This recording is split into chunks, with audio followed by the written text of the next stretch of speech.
Why does our heart feel so heavy? From the moment we wake up, we carry an invisible burden. Perhaps it's the entanglements of relationships, a cold word from a boss, a slight misunderstanding with a friend, or the pressure disguised as family expectations. Or perhaps it's anxiety about the future. In this competitive society, will I truly achieve my goals? Will this effort pay off?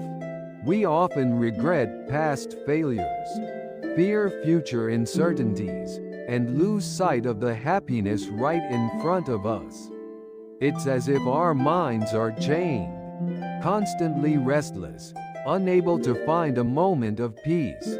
But what if there was an ancient wisdom to help you set down that burden?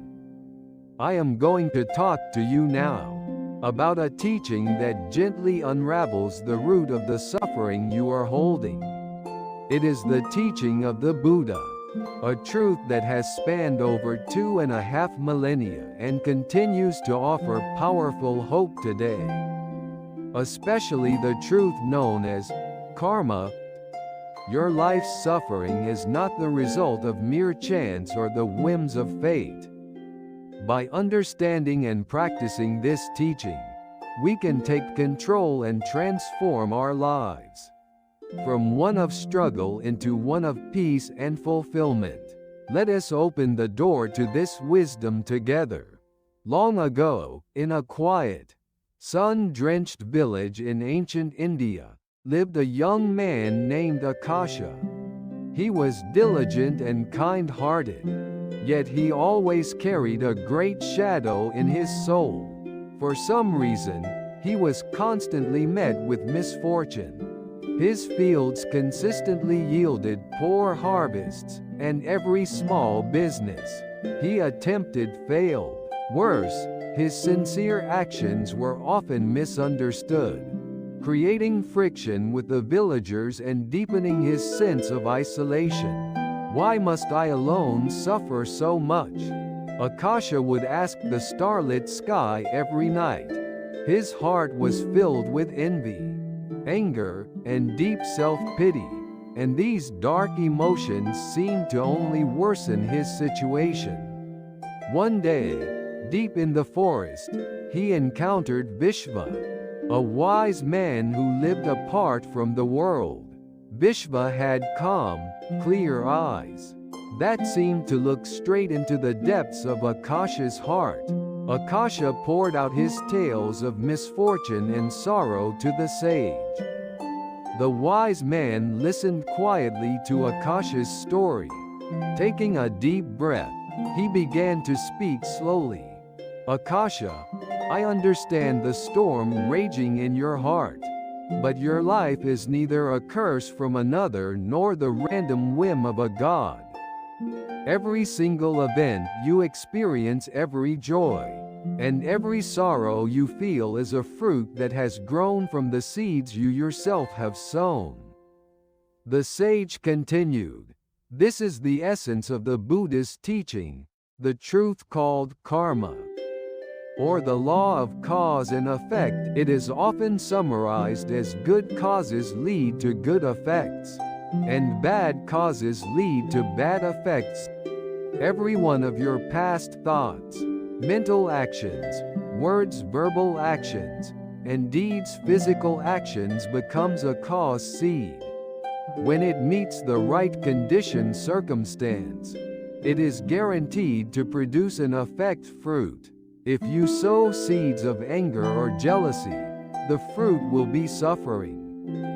Conversely, if you sow seeds of compassion and kindness, the fruit will be peace and happiness. Your misfortune, therefore, is merely a reflection of your own inner state projected outward. When Ākāsha first heard this teaching, he was resistant. It was too painful to be told that the source of his suffering lay within himself. Yet, the deep truth in the sage's words quietly moved his heart. When he returned to the village, There was no sudden, dramatic change in his life. Still, he kept the sage's words in his heart, and began a daily process of self-observation. For several days, Ākāsha consciously paid attention to, what am I thinking right now?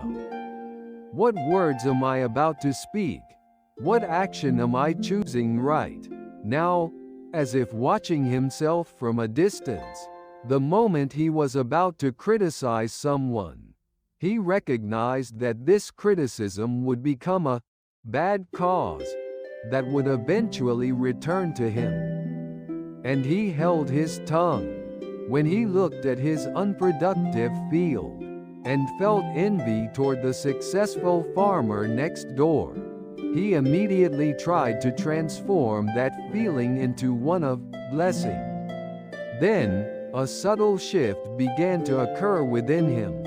The dark emotions at the bottom of his heart were gradually dissipating, illuminated by the light of his self-observation. One morning, he noticed an old village woman struggling with a heavy load, something he would usually ignore. He helped her without expecting anything in return. This was a very small, good cause, but the genuine smile and heartfelt "thank you" from the old woman brought a warm, good effect to his heart.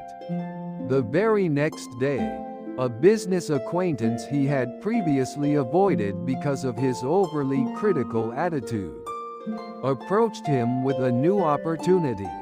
This was because Ākāsha now projected a more calm and trustworthy aura. The inner peace of Ākāsha began to reflect itself in his surroundings like a mirror. And the circumstances around him started to change as if by magic. He finally understood life is not determined by external events, but by the seed sowing within oneself. His story powerfully teaches us that the thought and action of this very moment hold the power to determine our future happiness. So, how does this teaching of karma deeply relate to us, struggling in modern society? Much of the distress modern people feel stems from an attachment to things we cannot control. For instance, we look at others' seemingly perfect lives on social media, compare ourselves, and feel consumed by inferiority. This is an obsession with others' fruits, effects, while ignoring our own seeds, causes, which should be our internal efforts and personal growth. Similarly, when we are deeply hurt by a colleague's thoughtless behavior at work, we may hold on to anger and resentment. This anger is not the result of the colleague's bad cause and effect, rather, we are actively sowing a bad cause in our own hearts, essentially reaping the bad fruit of suffering ourselves. We desperately try to change external results, things that happened in the past, or the words and actions of others. But that is like trying to stop the flow of a river. The core Buddhist teaching that addresses this structure of suffering is, once again, the principle of karma: good causes, good effects, bad causes, bad effects. This teaching is essential because it is the ultimate law of life, and clearly defines the only realm we can truly control. We cannot change the past. We cannot change others' minds. However, what kind of cause we sow in this very moment, meaning what thoughts we hold, what words we speak, and what actions we choose, is entirely within our free will. By teaching this truth, the Buddha takes us from the position of a victim and restores us to the most empowered position, the creator of our own life. If you are experiencing unhappiness or suffering now, it may be the fruit of a past, bad cause. But the teaching offers hope and logic if you start sowing the seeds of a good cause right now. The good effect in your future is assured. This principle is the most reliable compass for achieving the goal of freedom from suffering. To specifically apply this law of cause and effect to contemporary challenges and practice it in our daily lives requires several concrete steps. This is not just a shift in mindset. It is a continuous mental training that involves polishing the mind and changing our actions. Concrete practice steps managing the three actions. In Buddhism, the causes we sow are categorized into the three actions: karma, body, speech, and mind. Practicing karma in the modern world is about transforming these three actions into good causes. 1. Mind action: sowing the seeds of thought. Mind action refers to what we think in our hearts, the most fundamental cause. In modern society, this is perhaps the area where bad causes are most easily sown. We are quickly dominated by negative thoughts such as criticism of others, self-negation, regret about the past, and anxiety about the future. Practice method: mental inventory, journaling, and loving-kindness meditation. At the end of the day, quietly observe the tendencies of your thoughts and write them down in a journal. Ask, did I envy anyone today? Did I blame myself? Through this self-observation, it is crucial to objectify negative thought patterns and notice the bad cause before the seed germinates. Next, consciously train yourself to replace negative thoughts with positive, good causes.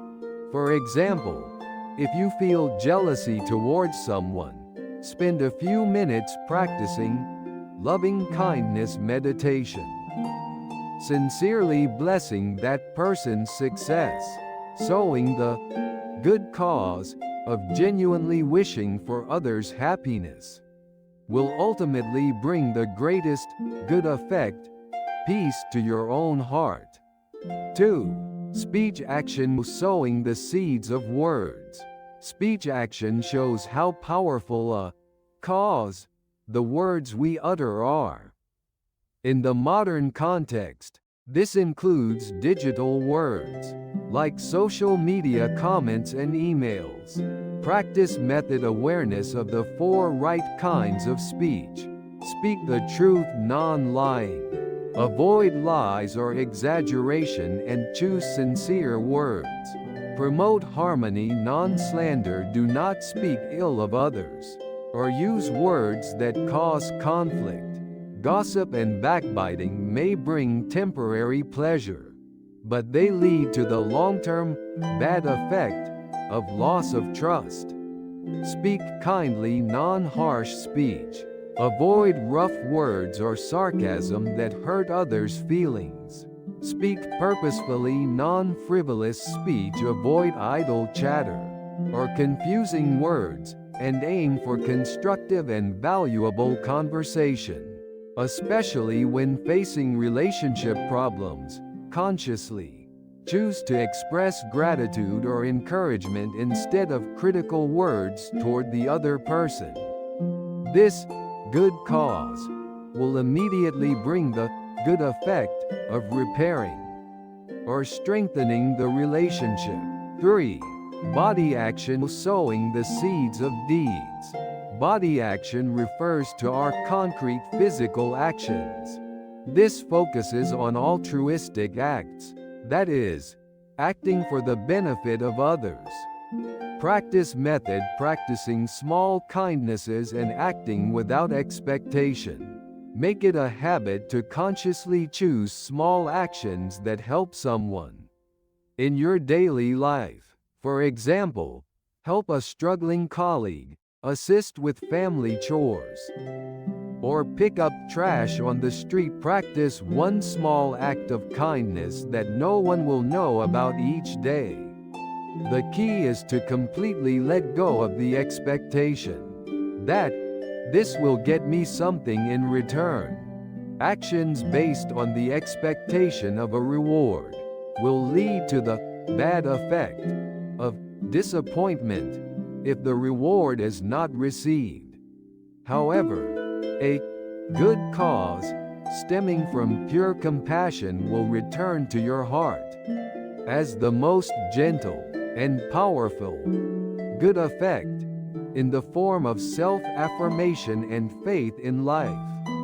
Through the management of these three actions, we can deeply understand, through daily experience, the truth that the reality of our life is strictly determined by the seeds sown within us.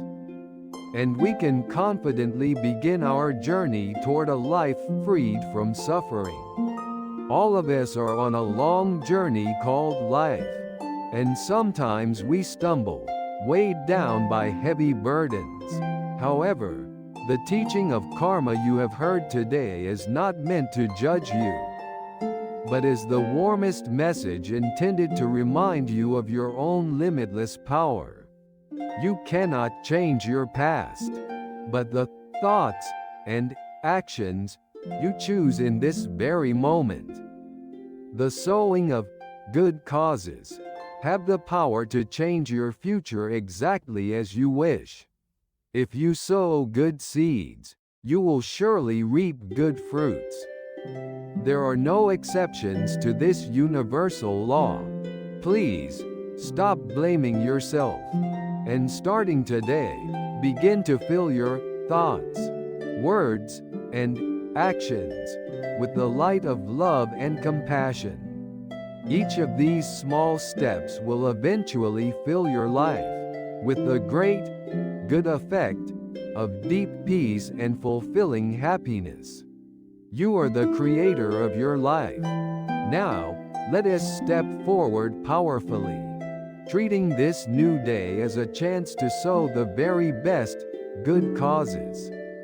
May peace and joy be with you on your journey.